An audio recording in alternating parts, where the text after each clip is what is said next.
Budget 100 साल की भयंकर आपदा के 100 साल की विकास का नया विश्वास लेकर आया है। ये बजट अर्थव्यवस्था को मजबूती देने के साथ ही सामान्य मानवी के लिए अनेक नए अवसर बनाएगा। ये बजट मोर इंफ्रास्ट्रक्चर, मोर इन्वेस्टमेंट, मोर ग्रोथ और मोर जॉब्स की नई संभावनाओं से भरा हुआ है। और एक नया क्षेत्र और खुला है और वो है ग्रीन जॉब्स का। ये बजट तत्कालीन आवश्यकताओं का भी समाधान करता है और देश के युवाओं के उज्जवल भविष्य को भी सुनिश्चित करता है।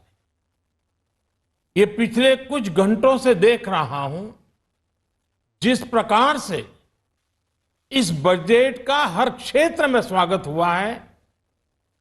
सामान्य मानवी की जो सकारात्मक प्रतिक्रिया आई है उसने जनता जनार्दन की सेवा का हमारा उत्साह अनेक गुना बढ़ा दिया है।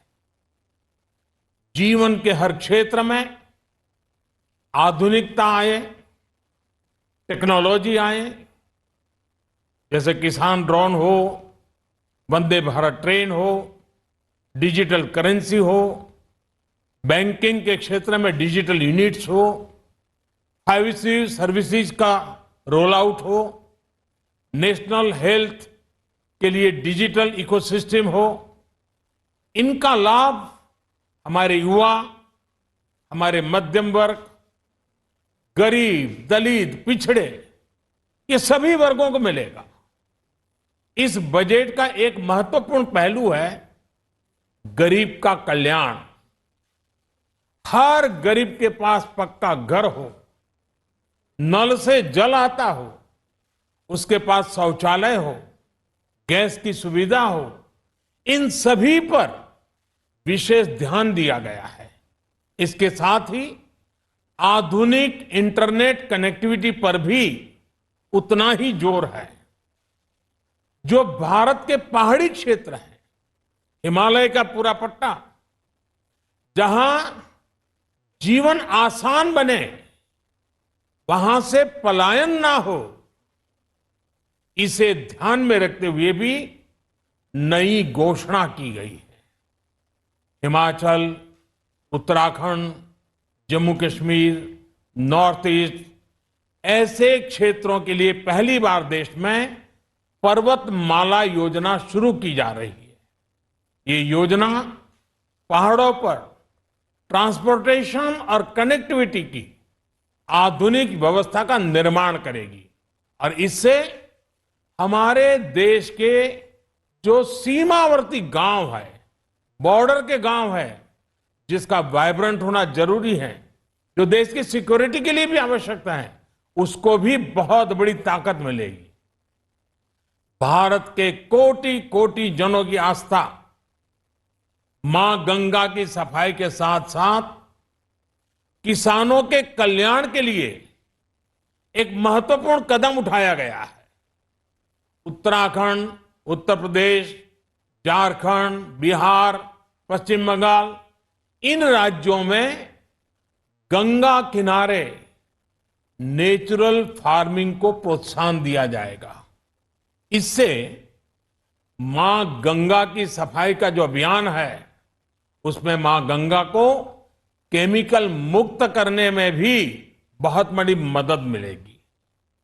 बजट के प्रावधान यह सुनिश्चित करने वाले हैं कि कृषि लाभप्रद हो, इसमें नए अवसर हो, नए एग्रीकल्चर स्टार्टअप्स को प्रोत्साहन देने के लिए विशेष फंड हो या फिर फूड प्रोसेसिंग उद्योग के लिए नया पैकेज। इससे किसानों की आय बढ़ाने में बहुत मदद मिलेगी। एमएसपी खरीद के माध्यम से किसानों के खाते में 2.25 लाख करोड़ रुपए से भी ज्यादा सीधे ट्रांसफर किए जा रहे हैं। कोरोना काल में एमएसएमई यानी हमारे छोटे उद्योगों की मदद और उनकी सुरक्षा के लिए देश ने लगातार अनेक निर्णय लिए थे, अनेक प्रकार की मदद पहुंचाई थी। इस बजट में क्रेडिट गारंटी में रिकॉर्ड वृद्धि के साथ ही कई नई योजनाओं का ऐलान किया गया है। डिफेंस के कैपिटल बजट का 68% डोमेस्टिक इंडस्ट्री को रिजर्व करने का भी बड़ा लाभ भारत के एमएसएमई सेक्टर को मिलेगा। ये आत्मनिर्भरता की तरफ बहुत बड़ा मजबूत कदम है।